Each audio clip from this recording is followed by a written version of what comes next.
ছাত্ৰ-ছাত্ৰীসকল পোনপ্ৰথমে মোৰ ইউটিউব চেনেলটোলৈকে তোমালোকক আটাইকে স্বাগতম জনাইছো।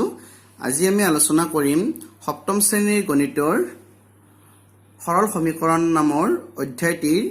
অনুশীলনী 4.1। ইতিমধ্যে আমি ইয়াৰে আগৰ ভিডিঅ'সমূহত 1 নম্বৰ 2 নম্বৰ 3 নম্বৰ আৰু 4 নম্বৰ থকা আটাইকেইটা গণিত আমি আলোচনা কৰিছো। এতিয়া বলাচোন 5 নম্বৰত কি দিয়া আছে আমি চাও। 5 নম্বৰ দিয়া আছে বন্ধনীৰ ভিতৰত থকা মানটো সমীকৰণটোৰ এটা সমাধান হয় নে নহয় পৰীক্ষা কৰা। এট বন্ধনীত এটো কি আছে x = 1 বা এতে x = 3 এইবিলাক মান এই সমীকৰণটোৰ এটা সমাধান হয় নে নহয় আমি পৰীক্ষা কৰিব লাগিব। বলাচোন আমি 1 নম্বৰটো কৰিছো। প্ৰথমতে 5 নম্বৰৰ 1 আছিল হয়নে। 4x plus 3 equal to 7 যত x equal to কিমান আছে 1 আছে। এতিয়া আমি এটো পৰীক্ষা কৰিব লাগে। x equal to 1 হলে এটো লিখিবা x equal to 1 হলে এই সমীকৰণটো সিদ্ধ হয় না নহয় আমি প্ৰথমতে চাম। গতিকে 4 into কিমান হ'ব 4 into x মানে আমি কি বহাব লাগিব 1 বহাব লাগিব। 4 into 1 plus 3 কিমান হ'ব 4 × 4 যোগ 3 সমান কিমান পাম 7 পাম। তাৰ মানে এতে কিমান আছিল 7 আছিল। যে x = 1 উক্ত সমীকৰণৰ এটা সমাধান হয়। এটো লিখিব পাৰা যে এতেকে x = 1 4x plus 3 = 7 সমীকৰণটোৰ বা সমীকৰণৰ এটা সমাধান হয়।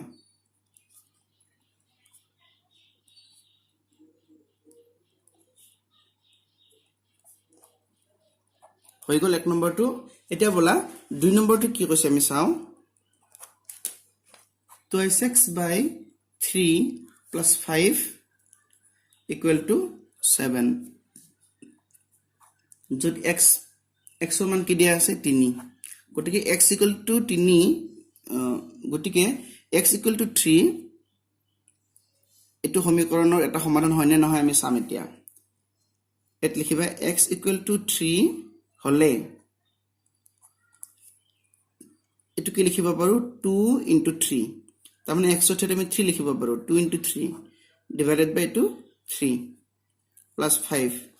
এখানে মানে আমি কি লিখিব পাৰিম। এতিয়া 3 ৰে 3 কাটিলে এত কি থাকিল 2 থাকিল।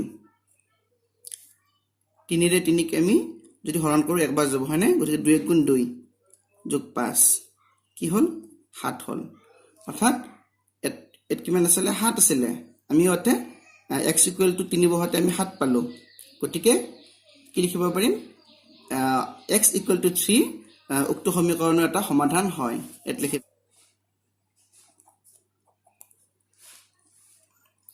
এতিয়া বলা 3 নম্বৰটো কি আছে আমি চাও।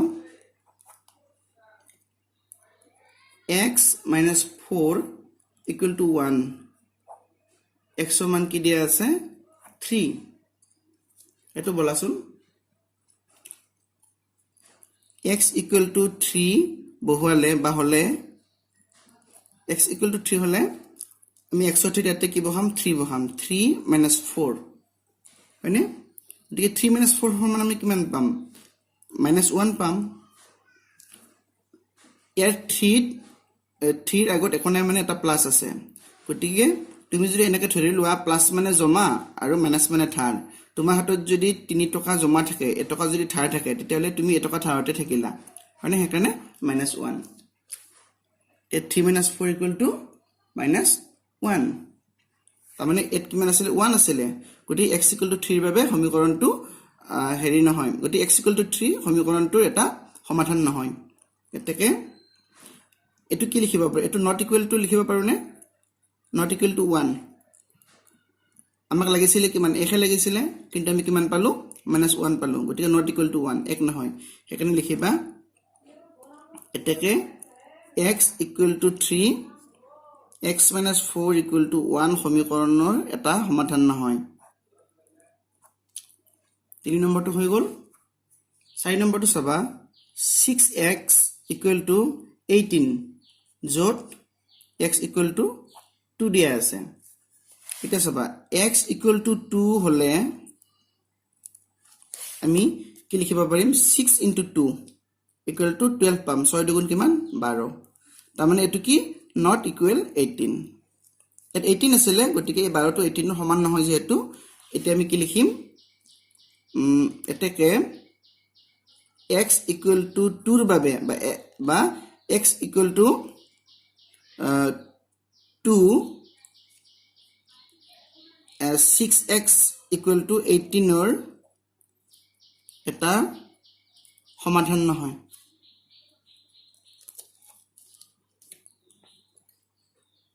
4 নম্বৰটো হৈ গ'ল 5 নম্বৰটো 5x minus 1 equal to 7 য'ত x equal to 2 দিয়া আছে ইয়াত লিখিবা x equal to 2 এটো হনে 2 হলে আমি এখিনি মানে কি লিখিব পাৰিম 5 into 2 minus 1 5 into 2 5 দুগুণ 10 আৰু বিয়োগ 1 আছে 10 ৰ পৰা 1 গলে 9 তাৰ মানে not equal 7 এট 7 আছিল গতিকে 7 ৰ সমান নহয় হেকানে আমি কি লিখিম x equal to 2 ৰ বাবে বা x equal to 2 5x minus 1 equal to 7 ৰ এটা সমাধান নহয়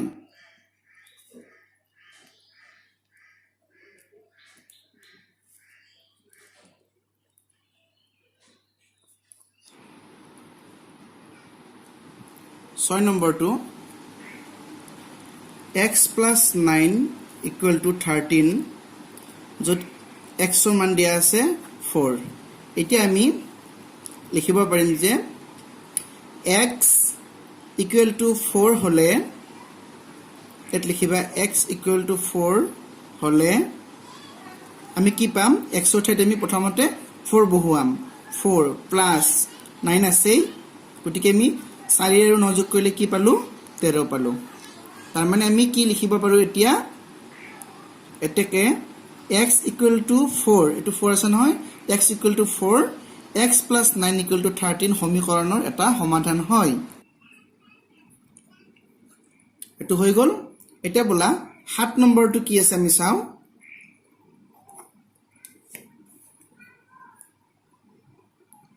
x plus 9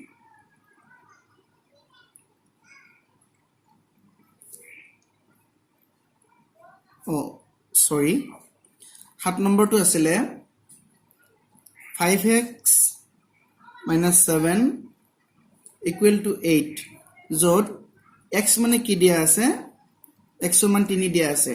x equal to 3 উক্ত সমীকৰণটো এটা সমাধান হয় নে নহয় আমি বলাচোন আমি পৰীক্ষা কৰি চাও x equal to 3 হলে 5 into আমি x ৰ ঠাইত আমি 3 বহাম 3 minus 7 কি পাম 5 3 গুণ 15 minus 7 আছে 15 পৰা 7 গলে 8 গতিকে আমি 8 টো পালো নে গতিকে কি হ'ব x equal to 3 এটো সমীকৰণৰ এটা সমাধান হয় তোমাকে লিখিবা এতেকে x equal to 3 5x minus 7 equal to 8 সমীকৰণৰ এটা সমাধান হয়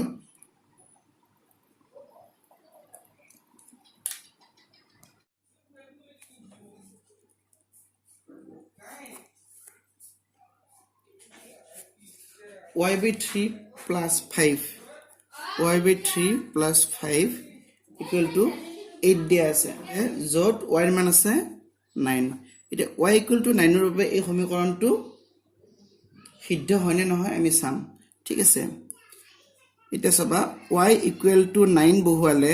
বা 9 হলে আমি কি পাম y ঠাইত আমি 9 বহুৱালো তলত 3 আছে plus 5 আমি ইয়াতে কি লিখিম 3 ৰে 9 হৰণ কৰিলে 3 বাৰ যাব প্লাস 5 আছে কি পালো 3 আৰু 5 যোগ কৰিলে 8 অৰ্থাৎ এটো 8 আছিল গতিকে y equal to 9 উক্ত সমীকৰণৰ এটা সমাধান হয় এটাকে y equal to 9 y by 3 plus 5 equal to 8 সমীকৰণৰ এটা সমাধান হয় 9 নম্বৰটো কি আছে আমি চাওঁ p by 5 plus 4 equal to 5 p by 5 plus 4 equal to 5 p ৰ মান কি দিয়া আছে 1 দিয়া আছে এটো আমি কৰিছো বলাচোন p equal to 1 হলে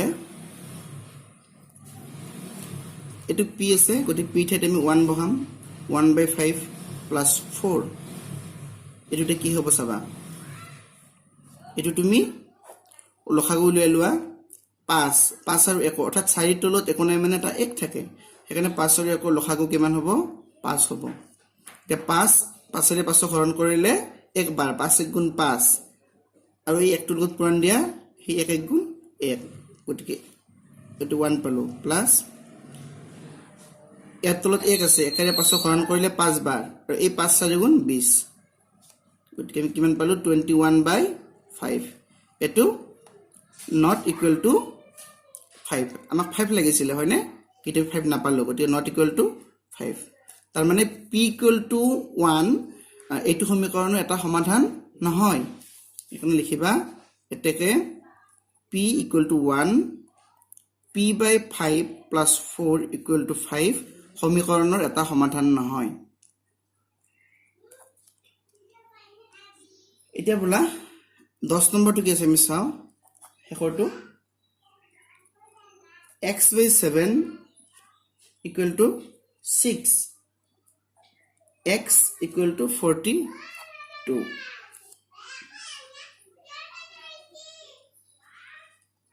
ইয়াত লিখিবা যে x equal to 42 হলে আমি x ৰ ঠাইতে কি বহাম এতিয়া 42 তলত কি আছে 7 আছে এতিয়া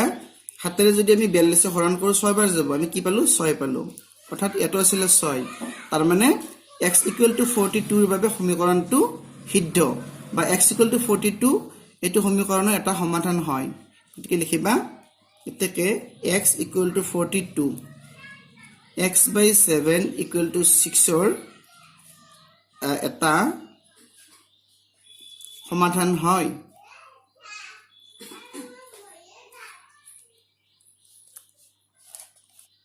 মৰমৰ ছাত্ৰ-ছাত্ৰীসকল আশা কৰিছো তোমালোকে 5 নম্বৰত থকা আটাইকেইটা গণিত ভালদৰে বুজি পাইছা আমি পৰৱৰ্তী ভিডিঅত আমি 6 নম্বৰৰ পৰা আমি আলোচনা কৰিম যিসকল ছাত্ৰ-ছাত্ৰীয়ে আজি এই ভিডিঅটো নতুনকৈ চাইছা তোমালোকে চেনেলটো সাবস্ক্ৰাইব কৰিবা যাতে আগলৈও এনেকুৱা ধৰণৰ ভিডিঅ'বোৰ পাই থাকা এতিয়া ভিডিঅটো চোৱাৰ বাবে ধন্যবাদ